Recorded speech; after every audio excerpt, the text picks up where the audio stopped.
SLBC టనెల్లో చిక్కుకున్న 8 మంది సజీవ సమాధి. మృతుల్లో 6 కార్మికులు, 2 ఇంజనీర్లు. 5 మృతదేహాలను గుర్తించిన రెస్క్యూ టీమ్స్. ఆక్వా 5తో పాటు జీపీఆర్ సిస్టమ్ తో మృతదేహాల గుర్తింపు. మృతదేహాలు మట్టిలో కూరుకుపోయినట్టుగా గుర్తించిన జీపీఆర్. 3 మీటర్ల లోతులో మట్టిలో కూరుకుపోయినట్టు గుర్తింపు. మృతదేహాలను వెలికి తీసేందుకు రెస్క్యూ టీం ప్రయత్నాలు. నేషనల్ జియోగ్రఫిక్ రీసెర్చ్ ఇన్స్టిట్యూట్ ఆధ్వర్యంలో గాలింపు చర్యలు.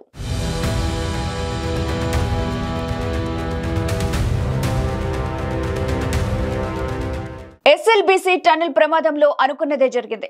సొరంగంలో చిక్కుకుపోయిన ఆ 8 మంది సజీవ సమాధయ్యారు. మృతుల్లో 6 కార్మికులు, 2 ఇంజనీర్లున్నట్టు రెస్క్యూ బృందాలు గుర్తించాయి. 3 మీటర్ల లోతులో 5 మృతదేహాలను రెస్క్యూ టీం గుర్తించింది. డెడ్ బాడీలను మార్క్ చేసింది రెస్క్యూ టీం.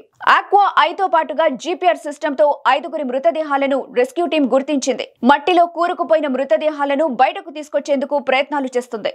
మరో 3 మృతదేహాలను కనుగొనేందుకు ప్రయత్నిస్తుంది. 7వ రోజు ఆపరేషన్ లో భాగంగా ఈ రోజు సొరంగంలో చిక్కుకుపోయిన కార్మికుల జాడ కోసం అత్యాధునిక గ్రౌండ్ పెనిట్రేటింగ్ రాడార్ టెస్ట్లను ప్రభుత్వం చేపట్టింది.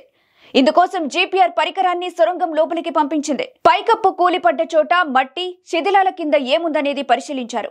ఈ క్రమంలోనే మృతదేహాలను గుర్తించినట్టు తెలుస్తుంది. దాదాపు 3 మీటర్ల లోతు మట్టిలో మృతదేహాలున్నట్టు రెస్క్యూ టీం గుర్తించింది. టనెల్ ప్రమాద స్థానంలో రక్షణ చర్యలను వేగవంతం చేసే ప్రక్రియలో భాగంగా national geophysical research institute operation ఆరంభించింది. దీనిలో భాగంగా భూమిలో కూరుకుపోయి ఉంటే వారి స్థితిని తెలుసుకునేందుకు అధునాతన technology zero gravity penetrating radar technology ద్వారా వారిని గుర్తించేందుకు ప్రయత్నాలు చేసింది. ఈ మిషన్ ఆధారంగా ఎన్డీఆర్ఐ బృందం టనెల్ ను పూర్తిగా స్కాన్ చేసి మృతదేహాలను గుర్తించింది.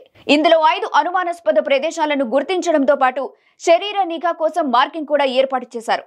అయితే 5 మృతదేహాలు మాత్రం 3 మీటర్ల లోతులో కూరుకుపోయినట్టు తెలిసింది. మిగతా 3 మృతదేహాలు ఎంత లోతులో ఉన్నది కనిపెట్టే పనిలో రక్షణ బృందాలు నిమగ్నమయ్యాయి.